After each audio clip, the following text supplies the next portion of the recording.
संसार वृत्ति हमारी ऐसी हो गई कि हम दूसरे को सुखी नहीं देख सकते, कि मैं अगर दान कर रही हूं तो केवल मेरा ही होना चाहिए, इसमें किसी दूसरे का नहीं होना चाहिए। पर शिव महापुराण की कथा कहती है, एक चावल का दाना, मात्र एक धान, एक चावल का दाना जब हम शिव मंदिर में समर्पित करते हैं, दान करते हैं, तो जरा विचार करना पुण्य किस किस को मिलता है। एक चावल के दाने का, एक धान का पुण्य किस किस को मिला? पहला पुण्य मिला माता पृथ्वी को, उससे प्रकट हुई। दूसरा पुण्य मिला एक इल्ली को, जिसने इसका स्पर्श कर कर छोड़ दिया। तीसरा पुण्य मिला एक पक्षी को, जिसने इसका स्पर्श कर कर छोड़ दिया।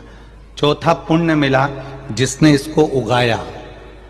पांचवा पुण्य मिला जिसने इसको झड़ाया। जिसने उगाया था वो नहीं झड़ा रहा, घर की बेचारी पत्नी झड़ा रही। छठा पुण्य मिला जब ये कहीं मलकर निकाला गया, कहीं मशीन में गया, जिसने निकाला। सातवां पुण्य मिला जब ये निकल कर घर में आया, जिसने संभाल कर रखा। आठवां पुण्य मिला जिसने इसको ले जाकर कहीं छोड़ा, बाजार तक पहुंचा, बाजार से फिर वो निकल कर आया। 10वां पुण्य मिला जिसने शिव जी को इसको चढ़ाया।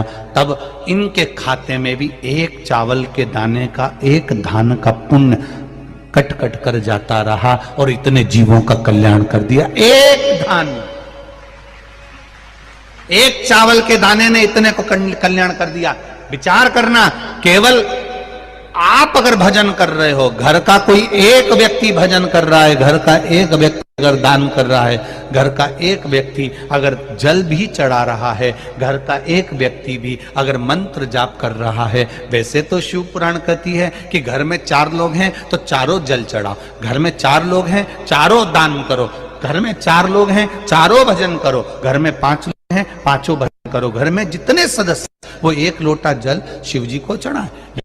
शिव पुराण कहती है। पर मान लो किसी कारण से बेटा नहीं गया, बहू नहीं गई, परिवार वाले नहीं गए, कुटुंब वाले नहीं गए, तो शिव महापुराण ने देवराज नाम के ब्राह्मण की कथा का वर्णन किया। देवराज के प्राण छूटे, उस समय पर देवराज के पास में पुण्य नहीं था, सत्कर्म नहीं था। तब देवराज को मालूम पड़ा कि भगवान शंकर के गण मुझे लेने के लिए आए। तो देवराज ने गणों से पूछ लिया, भोलेनाथ जी से पूछ लिया कि मैंने पाप चोरी करी है, छल करा है, बेईमानी करी है, वेश्यावृत्ति मैंने करी है, उसके बाद भी भोलेनाथ जी मुझे लेने क्यों आए हैं? अब भगवान शंकर ने कहा, तेरी बूढ़ी माँ रोज प्रतिदिन शिव मंदिर में जाकर 1 लोटा जल चढ़ाती थी, उसका पुण्य तेरे साथ में आ गया, इसलिए तुझे कैलाश धाम मिल गया। 1 लोटा जल देवराज नाम के ब्राह्मण की माता ने चढ़ाया था, वो 1 लोटा जल काम आया है देवराज के। देवराज कह रहा, मेरे जैसे पापी को आपने तार दिया।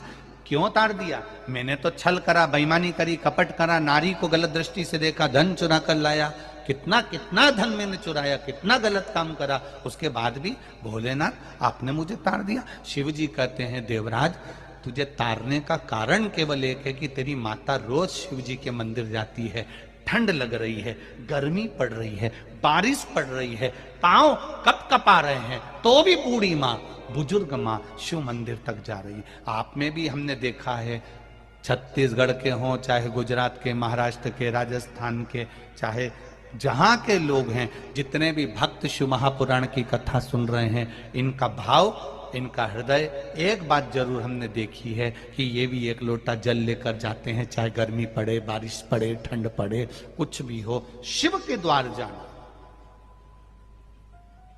शंकर की चौखट पर जाना। 1 लोटा जल का कितना महत्व है, जरा विचार करिएगा।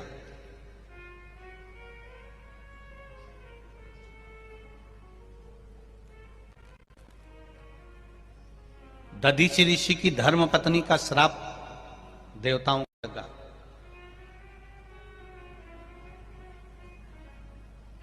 जरा ध्यान देना, कई लोग कहते हैं गुरुजी ये एक लोटा जल तुम कहां से लेकर आए हो? ये एक लोटे जल की महत्वता कहां से लेकर आए हो?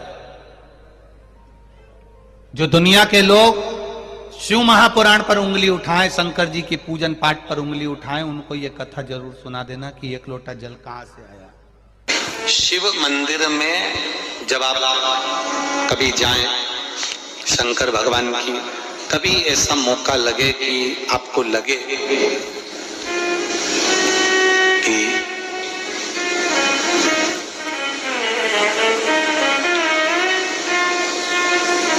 कहीं आपका यश कम हो रहा हो,